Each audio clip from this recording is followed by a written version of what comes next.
Good morning, everyone, and welcome to Velocity Invitational. What an absolutely fantastic morning that greets us here in California. And as you can see, the car's already on the track and at the furthest part away here at what I call Sears Point, because we are at an historical event, but of course that was its original name. We are at Sonoma Raceway. We are ready for the 5th running of Velocity Invitational, and we start in a perfect way to go forward. I've got two great guests in Scott Durnick and David Woodhouse as we take a look for the first time at Formula Junior. And let's just set it up, Scott. What are we looking at?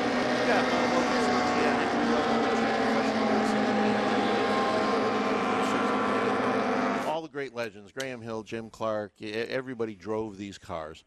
This was the path to professional racing, much as Formula Ford and Formula Atlantic became later, than the F2, F3 progression. So these are fabulous little cars. They weigh 888 pounds. They have an 1100cc Cosworth engine that revs to over 9,000 RPM, 5-speed gearbox, and they have a very narrow power band. So they're an exquisite car to drive. You need to keep it in the right rev range. You need to carry momentum through the corner. You can't make up for a mistake just by pushing the pedal down harder. Because in this category of vintage racing, it is the closest to parity of any class of vintage racing. The cars are all in a very narrow spec. The group is really conscientious about, keeping the displacement legal, keeping the weights legal. They weigh the cars after, after events. So it's really the closest racing in vintage racing because all the cars are very similar capabilities. They're really fun to watch. You'll see how much they drift and how much they slide, and it's a skillful thing to drive. But it looks like we've already got the pace car out on course. Somebody must have gone off. Yeah, somebody's had some sort of problem because the pace car, unless it's just leading them to a rolling start. David, the other side of this, of course, they all look like race cars, but the point is they're all based on production engines, chassis, and so on. And the idea was to keep the cost down so that it would be affordable.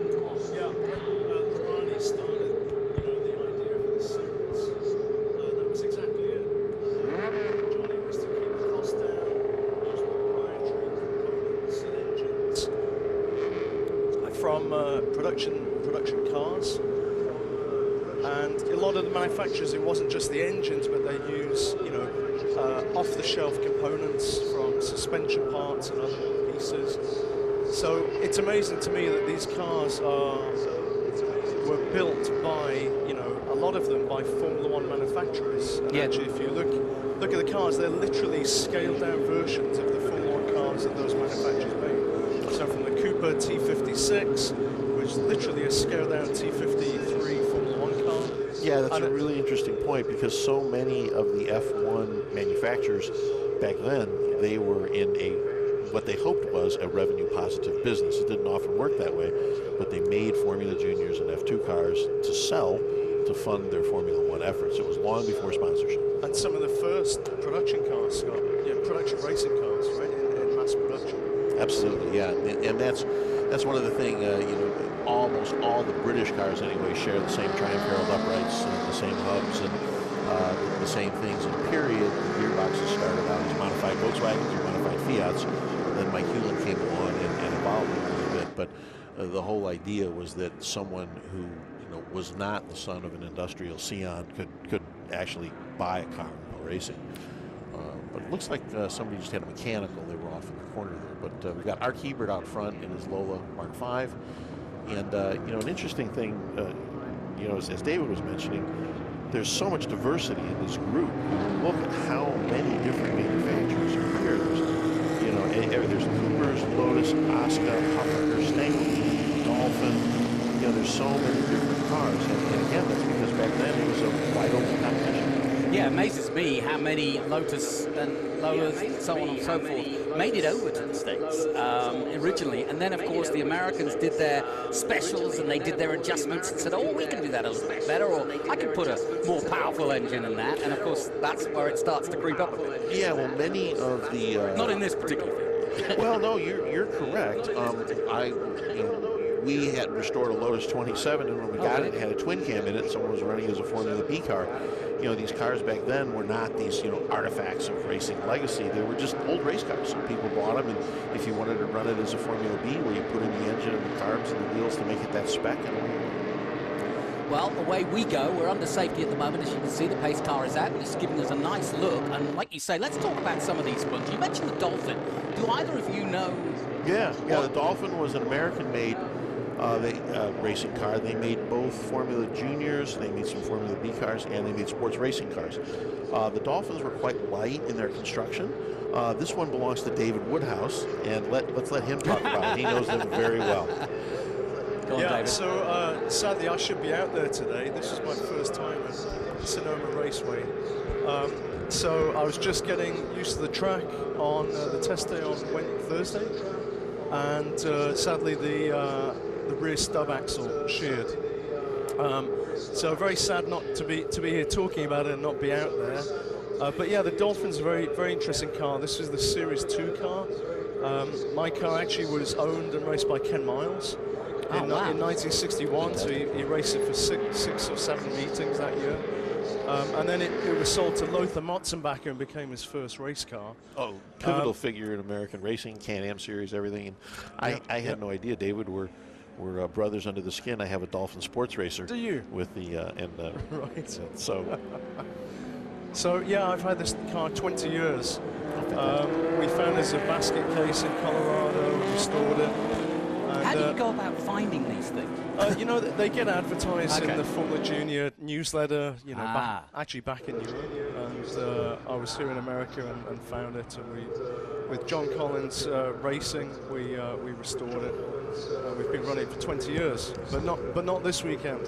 Well, you know, I'm kind of in the same boat, I must confess. I have a Gravel BT6, and I would be here running, but we've brought a number of cars to the track, and the shoemaker's children are always barefoot and just ready to go. But I'm not complaining. I'm driving a couple other cars, so no complaints there. Yeah, I have to add, the Dolphin was actually a British designer, John Crossway, who worked at Cooper and Lotus, and then he went on after Dolphin to design the Mickey Thompson Indy cars, Indy Specials. But yeah, so it had, I guess, although it's an American car, it had a lot of British characters. I mean, what racing car doesn't have a lot of British influence? I mean, that's exactly. Especially in this era. The epicenter of motorsport. I mean, it's just the way it is. In this formula particularly. So it looks like we're green again. Yep. So a couple really interesting cars in here. There's a father and son team racing of Dominic and Joe Calasaco. Yep. Two very well-known drivers. And Joe is really a good shoe. They've been struggling with his car this weekend. He's been having some head gasket issues. But I would not have been as generous as he is. I would have pulled my own son right out of the running car and gotten in. But he's apparently a much more charitable soul. Yeah. Well, you don't know what's going on behind. You know, it might have been an arm wrestle last night. Who knows? It might have been. It might have been. But you know, Art Hebert is comfortably out in front. Art knows this track very, very well. Art is a very good driver. He's been driving that car a long time. It's a Lola Mark 5A. Yeah, Lola Mark 5A, and what a lot of people don't realize, the Mark 5As were kind of heavy cars. Art car, any of the Lola Mark 5s. They weigh about 920 pounds, which doesn't sound like much, but boy, 30 pounds on one of these cars, that's more than a tank full of gas. I mean, it's a big deal. You know, you mentioned Ken Miles driving it, and that's, of course, for those less adult with historical racing. Ken Miles, of course, featured in the Ferrari versus Ford film, and was a local guy here. Well, he actually is from England, but a local guy here growing up in the group that created, you know, the Shelby group, the whole California scene, and was well known on this side of the globe. But I noticed that the leading car also Richard Atwood and David Hobbs. So, as you say, back in the day, even the top drivers in the world drove these cars. Now here's an interesting story that's unfolding with car number 18. That car's being driven by Kyle Collins. And Kyle Collins is the grandson of John Delane, a fixture in vintage racing. He's not here this weekend. But Kyle is driving this car for only the second time. It's normally kept out on the East Coast, but he brought it out here from the Junior Academy. And Lotus 18 is one of the older cars in this group. And interestingly, you're shifting with your left hand in a reverse paddock because it's a Renault gearbox installed upside down. again, to keep the cost down. That's how they were in period. And they've also got drum brakes. And compared to some of the much more sophisticated later cars, it's somewhat primitive. So Kyle is really wheeling that car. And it's got a storied history too. It won the overall FIA Lorani Championship 2 times and 9 times in class. Pretty impressive. Yeah, yeah. John's driven that car for a long time. Yeah. And Scott, you say you know, one of the older cars, but I think it's worth pointing out there's literally three classes of Formula Junior, from the front engine drum brake class to the middle class, which are drum braked, and the last class, which are of course disc braked. So it's interesting that we've got 3 classes running in one race, but there is distinct performance differences between those classes. There's the race within a race, and the front engine cars are so beautiful. I mean, they're just such beautiful looking cars. I've had the privilege of driving them, and they drive like a little 250F Maserati. They're just exquisite things to drive. It's unfortunate that there isn't more of them here in the States because, you know, obviously the Lola is the one to have in that group, and they're just great cars to drive.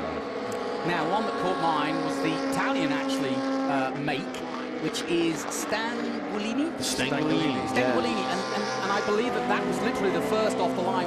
This is a championship that was penned in 1958, even before the FIA came to be.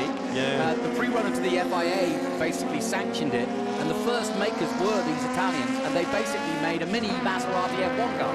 Well, literally that. You know, I'm a car designer by profession, but the Stanguellini takes a great interest for me because the body maker was Fantuzzi. And as you said, Fantuzzi made the 250Fs, the beautiful Ferrari Dino 246. Absolutely. So his craftsmanship and coach work was just exquisite. They're just beautiful little machines.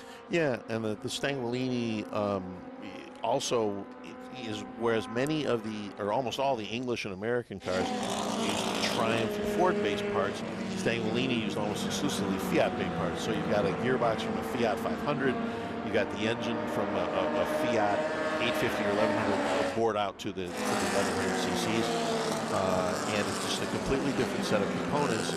Yet in period, these cars ran within a second of each other with comparable drivers. So it really demonstrated a lot of forethought on the guys that started Formula Junior. They really laid down a set of rules that could allow diverse competition on a level playing field. Well, as you can see by the graphic, this is our qualifying race, and what that means is this is a race, but effectively this will decide their second race. So each of the groups of 9 will all get 2 runs, 2 races each weekend.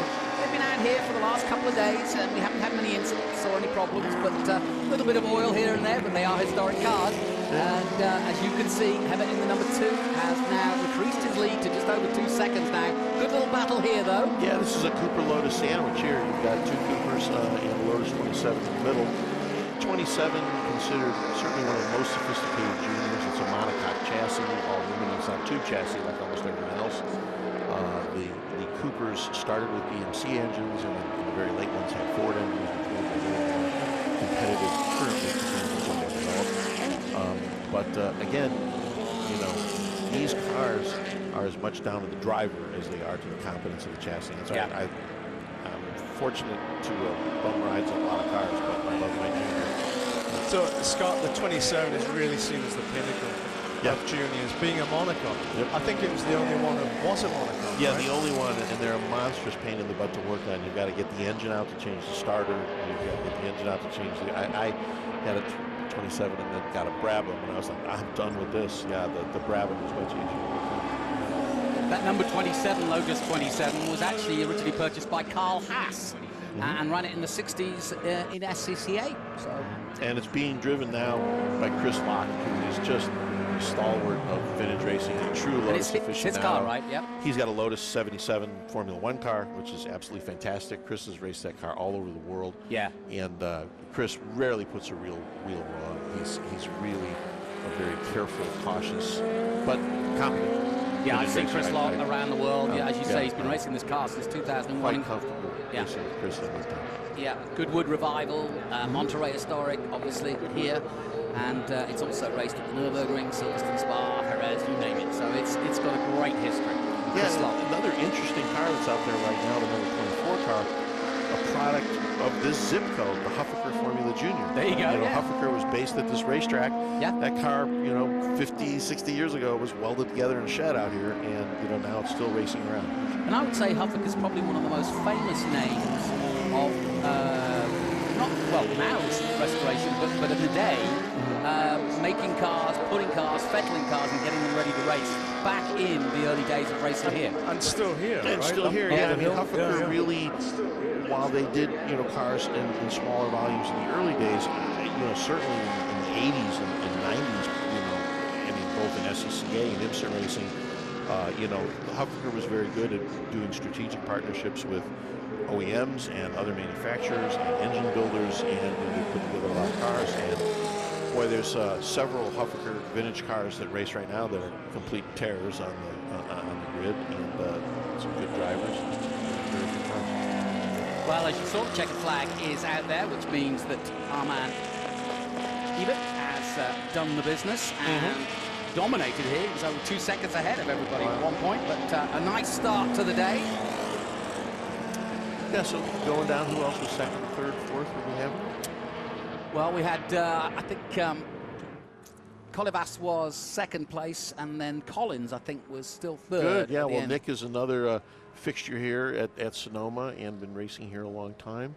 And Kyle is certainly quite familiar with the track, and it looks like he's coming to grips with the 18 pretty handily. So I suspect in the feature race, he and Nick will be having a conversation. There is Art Hebert, the winner in the number 2. Yeah, and good for Art, because he's been having some car troubles the last few days with an electrical fault they've been chasing. Whose car is that? In Art's In Art's car. Well, Lola, Art's yeah. car, they're always chasing some sort of trouble. Art's a great friend. We've known each other for years. But, Art's a great driver. He runs the car himself mostly with help from whoever's standing around. And he's just a real fun guy. Well, gentlemen, thank you so much. Scott Durnick and Dave Woodhouse joining us for the Formula Junior. Feel free to come in any time that you want to let us know some more information, because I know you guys have got the information. The whole paddock is full of really mindful people that know the history of racing in America. We're going to take a short break here from Sonoma. We'll be right back with more action after this.